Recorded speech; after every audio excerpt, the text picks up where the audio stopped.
एक महिला पैसा कमाने के लिए किस हद तक जा सकती है, इसकी आप लोग कल्पना नहीं कर सकते हैं। वो महिला बाप और बेटे दोनों से रिलेशन संबंध बनाती है पैसों के लिए। इसकी कहानी आप लोग पूरा सुनने के लिए हमारे चैनल पर अंत तक बने रहें। नमस्कार, मैं संतोष कुमार। क्राइम सफ़र में आप सभी का स्वागत है। मैं जो सच्ची घटना सुना रहा हूँ ये राजस्थान की है।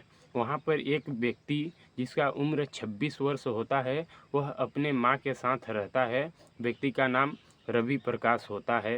वो अपने माँ के साथ दो ही लोग घर में रहते हैं और खुशहाल ज़िंदगी जीते हैं। कुछ दिन बाद रवि प्रकाश की शादी होती है एक चांदनी नाम की महिला से। और जब शादी होती है तो घर में 3 लोग हो जाते हैं और खुशी खुशी ज़िंदगी जी रही होते हैं। फिर शादी होती है रवि प्रकाश की, तो रवि प्रकाश अपना परिवार चलाने के लिए एक कंपनी में जा कर के जॉब करने लगता है। और जॉब करने से कोई ज़्यादा उसको इनकम नहीं होती है वहाँ पर, तो उसको घर चलाने में दिक्कत होता है। तो चांदनी बोलती है, जी हम लोगों को कुछ पैसा ज़्यादा कमाने के लिए कुछ बड़ा काम करना पड़ेगा। इस काम से चांदनी खुश नहीं थी क्योंकि उसकी परवरिश अच्छे से नहीं हो पा रही थी।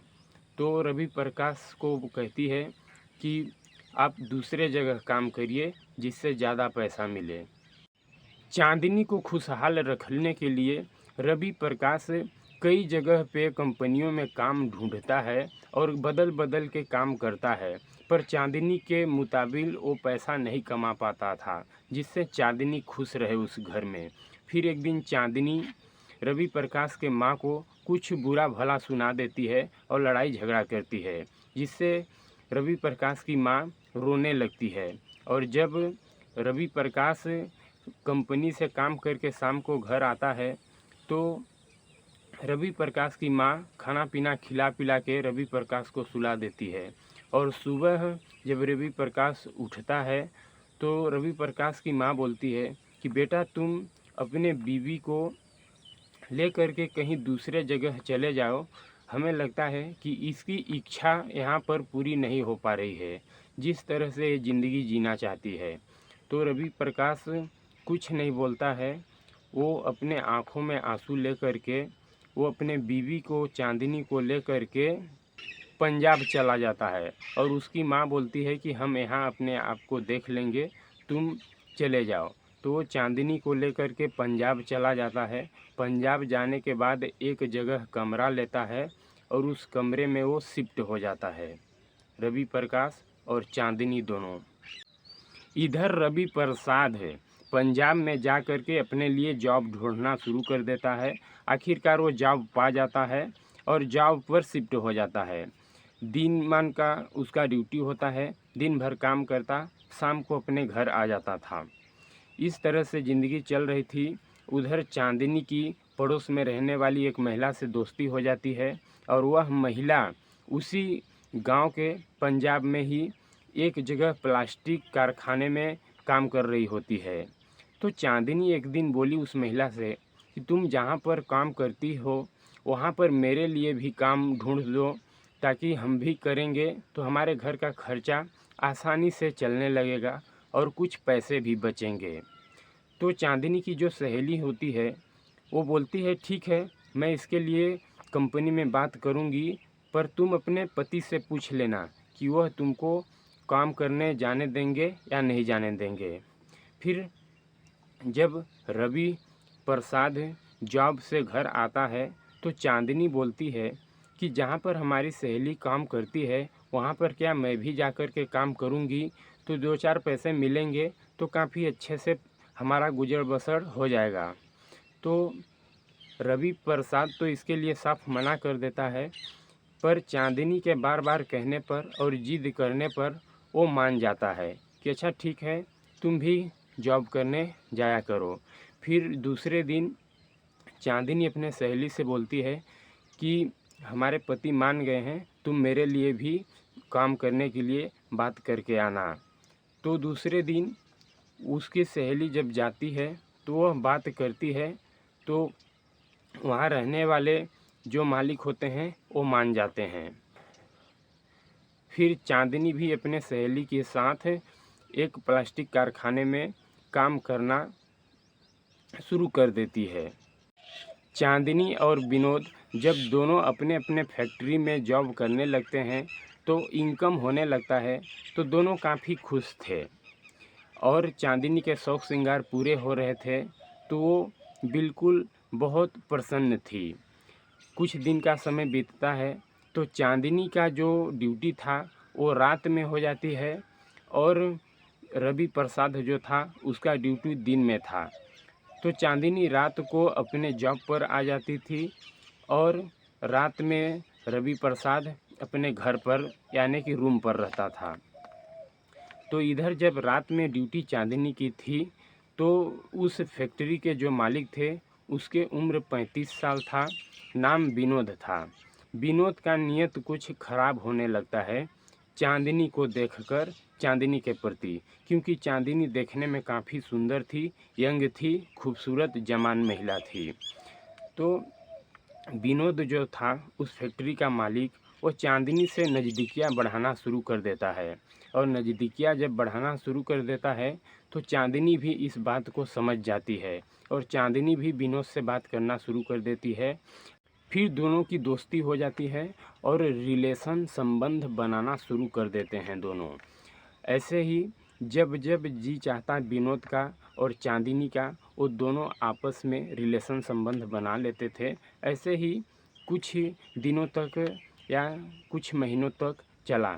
फिर विनोद बोलता है चांदनी से कि हम तुम लोगों को यहीं पर एक रूम दे देते हैं, वहीं पर आकर के तुम दोनों शिफ्ट हो जाओ और हमारे ही फैक्ट्री में काम करो।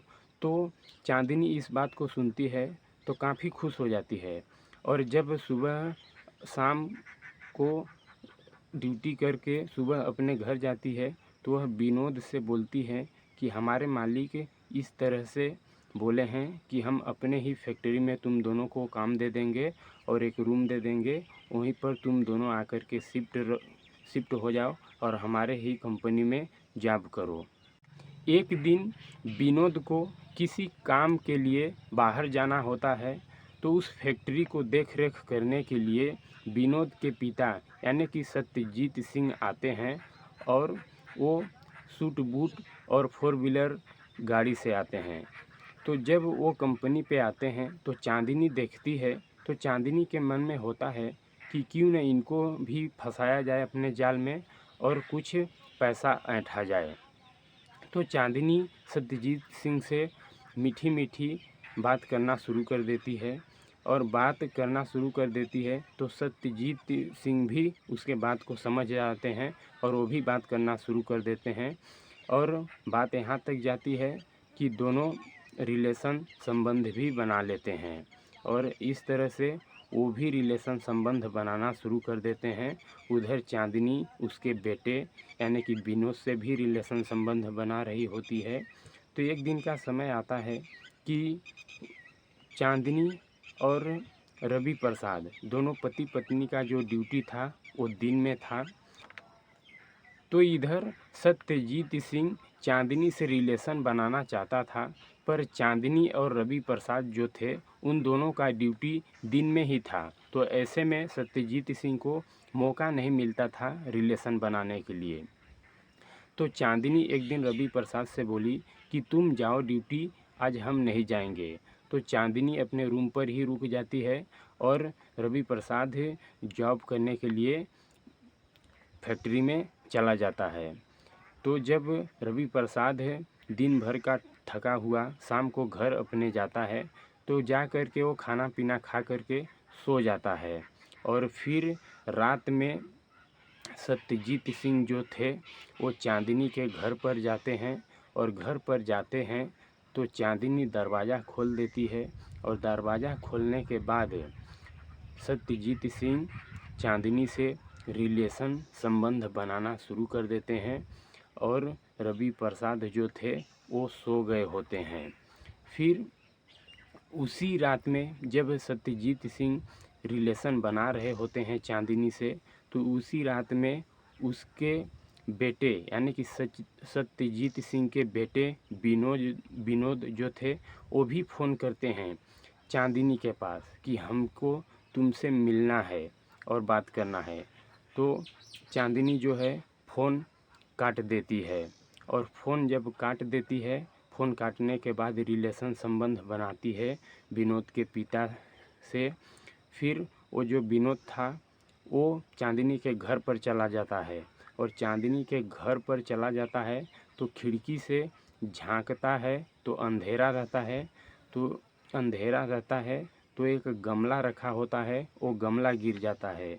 इसके वजह से गमला गिरने के वजह से आवाज़ आती है, तो रवि प्रसाद जो सोया हुआ होता है वो जग जाता है। जगने के बाद देखता है कि उसकी बीवी नग्न अवस्था में, उसके तन पर एक भी कपड़ा नहीं था, वो उसके मालिक यानी कि सत्यजीत सिंह से रिलेशन संबंध बना रही है। ऐसे में वो रंगे हाथ पकड़ लेता है अपने बीवी को और मालिक को। फिर वो हल्ला कर देता है। जब रवि प्रसाद हल्ला करने लगता है तो सत्यजीत सिंह जो था वो उस रवि प्रसाद का मुंह दाब देता है, और मुंह दाबने के बाद बाहर खड़ा जो विनोद था वो भी अंदर आ जाता है और वो उसका पैर पकड़ लेता है। पैर पकड़ने के बाद वो जो सत्यजीत सिंह था वो उसका गला दबा देता है, और गला दबाने के बाद उसकी मौत हो जाती है। मौत होने के बाद विनोद और सत्यजीत सिंह दोनों उसके लाश को ले जा कर के गांव के ही एक नदी में फेंक देते हैं। फेंकने के बाद वो चुपचाप वहां से अपने घर चले जाते हैं, और चांदनी उसी रूम में ऐसे सो जाती है जैसे कि कुछ हुआ ही नहीं है। और सुबह फिर फैक्ट्री चली जाती है। ऐसे में 2-3 दिन बाद रवि प्रसाद की जो माँ थी वो फ़ोन करती है, पर फ़ोन नहीं उठाता है। फ़ोन कैसे उठाएगा? फ़ोन तो उसके साथ नाले में पड़ा हुआ है। ऐसे में वो चांदनी के पास फिर फ़ोन करती है, तो चांदनी बोलती है कि वो तो पता नहीं कहाँ चले गए हैं, फैक्ट्री गए थे, वहाँ से आए ही नहीं हैं। तो उधर रवि प्रसाद की माँ रोने लगती है। रवि प्रसाद की माँ अपने बेटे के नाम की गुमशुदगी का रिपोर्ट नज़दीकी थाने में जाकर के दर्ज कराती है। तो पुलिस उसकी छानबीन करने के लिए आती है। तो चांदनी के पास जब पुलिस पूछताछ करती है तो चांदनी के कई प्रकार के बयान सामने आते हैं। उससे पुलिस को चांदनी के ऊपर ही शक चला जाता है, और चांदनी को जब पुलिस गिरफ्तार करके कड़ी पूछताछ करती है तो आखिरकार चांदनी उस हत्या को कबूल कर लेती है और बताती है पूरी स्टोरी बताने के बाद पुलिस उन 2 आरोपी जो विनोद और सत्यजीत सिंह थे उनको भी गिरफ्तार करती है, और गिरफ्तार करने के बाद कानूनी कार्रवाई करके पुलिस उन लोगों को जेल भेज देती है, तीनों को। ये कहानी सुनाने का उद्देश्य मेरा किसी को ठेस पहुंचाना, परेशान करना नहीं है, बल्कि आप लोगों को जागरूक करना है कि इस तरह की घटनाएं देश दुनिया में घट रही हैं। आप लोग सावधान रहें। जय हिंद, जय भारत दोस्तों।